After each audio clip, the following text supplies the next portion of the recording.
Magandang araw po sa bawat isa sa atin at ngayon po ay susubukan natin sa mas mabilis lamang na ilang minuto na aralin natin or tingnan natin ano ba ang itinuturo dito sa Gawa Kapitulo 13 or Acts chapter 13 sa buong talata po na yan ng Acts chapter 13. Dahil may mga nagsasabi po na ang verse 43 daw ay makikita po natin dyan. Sabi po dyan sa verse 43, "And after the meeting of the synagogue broke up, many Jews and devout converts to Judaism, followed by Paul and Barnabas, who, as they spoke with them, urged them to continue in the grace of God." Pinapalabas po ng mga ilang nagtuturo na ito daw ay hinihikayat ni Pablo na tuparin yung keeping the Sabbath day. At alam po naman natin na bahagi po ito ng 10 utos ng Diyos. At sinasabi rin ng mga nagtuturo na hindi daw iniaalis at kundi pinagpapatuloy pa rin and under grace daw ang pagsunod sa 7th-day Sabbath. Pero totoo ba ang mga ganong klaseng katuruan at matutunghayan po natin na sa chapter 13 na ito na wala pong tahasan sa buong chapter 13 ng Acts na itinuturo ni Pablo at hinikayat niya ang ibang tao o sumunod sa kanya na ipanghiling ang araw ng Sabat or ang 10 utos. Sapagkat makikita po natin dito sa verse 43, many Jews and devout converts to Judaism, ito po yung mga hentil na umanib sa Judaismo, ay sumunod kay Pablo at Barnabas. Kung sila yung mga Hudyo na, alam naman natin na ang 10 utos na ibinigay kay Moses ay para sa mga Hudyo. At itong mga devout converts na ito, mga hintil, mga relihiyosong hintil na na-convert sa Judaismo, ay sumunod kay Pablo at Barnabas. Kung sumunod sila na Hudyo na, at itong mga hintil na ito na na-convert sa Judaism, bakit pa sila susunod? Sabi dyan, urge them to continue in the grace of God. Ano ba ang grace of God? Ang grace of God, ito'y biyaya ng Diyos na natatagpuan lamang natin sa pamamagitan ni Jesucristo. Nasa Juan 1 po yan. Sinabi sa sulat ni Juan, grace comes through our Lord Jesus Christ. So, kapag sinabing continue in the grace of God, ito po'y salungat sa under the law. Magkaiba po yan. Iba yung under the law and under the grace of God. At sabi ko nga, walang tahasan or hindi itinuro, wala tayong mababasa na itinuturo ni Pablo dito sa Acts 13 na ipanghiling ang araw ng Sabat. Tingnan po natin ang mga bersikulo na nakapaloob dito sa Acts 13. Makikita po natin yan sa screen natin. Sa simula pa lamang, sa verse 2, while they worship the Lord, while they were worshiping the Lord and fasting, the Holy Spirit set apart Barnabas and Saul for the work to which I have called them. Sabi po yan ng banal na Espiritu. So si Pablo at si Barnabas ay na-set apart po yan. At pinadala po yan, pinili po yan sila ng banal na Espiritu. Dito po sa verse 4. Para ano? Para ba magturo na ipanghiling ang araw ng Sabado or 7th day Sabbath? maliwanag po sa verse 5.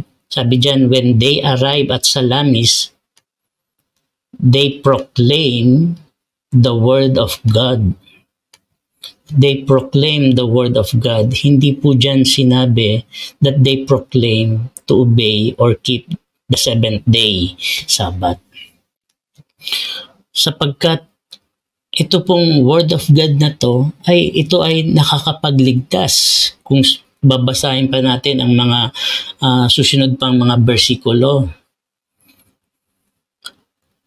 Sa verse 26, brothers, sons of the family of Abraham, and among you who fear God, to us has been sent the message of salvation.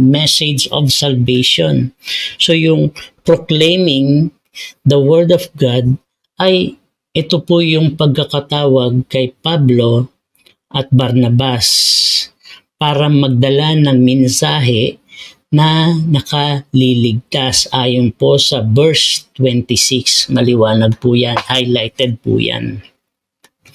So, ang ipinapahayag po dito ni Pablo at Barnabas at kaya nahikayat na sumunod itong mga Hudyo na ito at mga religious Gentile na na-convert to Judaism ay dahil po narinig nila ang mabuting balita at hindi po yung sinasabi na ituloy ipangiling ang araw ng Sabat.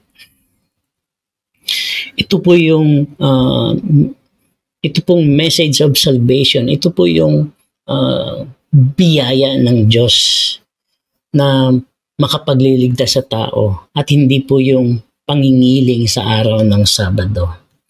Kaya po siya nagtuturo ng verse 43 at doon lamang siya nag-focus ay malayo po ito sa katotohanan.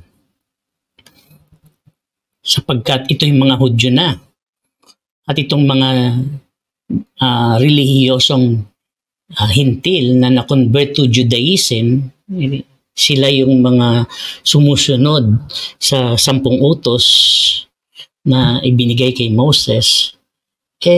Nung marinig nilang nagsasalita pagkatapos na mangaral si Pablo sa sinagoga, matapos yung meeting na yon, and after the meeting of the synagogue broke up, they followed Paul and Barnabas and urged them to continue in the grace. So nangangahulugan, ito'y salungat sa sinasabi ng mga nagtuturo na ang keeping the Sabbath ay katuruan sa under grace. Alam naman natin ang 10 utos kasama ang 7 days Sabbath ay ito'y kabahagi ng 10 utos and it is under the law of Moses, and this is contrary to under the grace of God.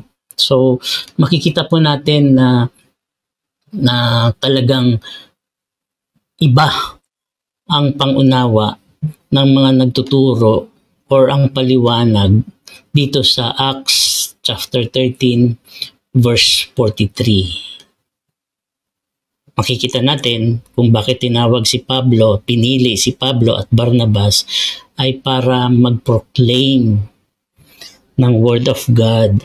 At ang Word of God na yan ay walang iba ang mabuting balita patungkol sa ating Panginoong Jesucristo, sapagkat ito'y nakakapagligtas. At mali pong sabihin na manatili sa 7-day Sabbath, sapagkat ang 10 utos kasama ang 7-day Sabbath, keeping the Sabbath, or manghiling sa araw ng Sabado, ito po'y bahagi ng kautusan ni Moses. This is under the law of Moses and not under grace. At kung babasahin niyo po ang Galatians sa unang kapitulo pa lamang, sinabi ni Pablo, ang sinumang nagtuturo ng ebanghelyo ay sumpain. Kaya kung may mga nagtuturo po sa atin na mga katulad po ng ganyang paliwanag na sinasabi ipangiling mo pa rin ang araw ng Sabado at sumunod sa 10 utos, ay ito po'y hindi ebanghelyo. Kaya kung may mga nagtuturo po sa atin, kung may naririnig tayo nagtuturo patungkol sa banal na kasulatan, ay buklatin po natin ang ating mga Biblia at i-compare po natin para hindi po tayo mapahamak. Mag-iingat po tayo sa mga ganyang klaseng katuruan at hinihikayat ko po kayo na sa tuwing may nagtuturo ay buklatin natin ang ating mga Biblia. Salamat po at purihin ng Panginoon, nabigyan tayo ng konting kaliwanagan, lalong-lalo dito sa Gawa 13.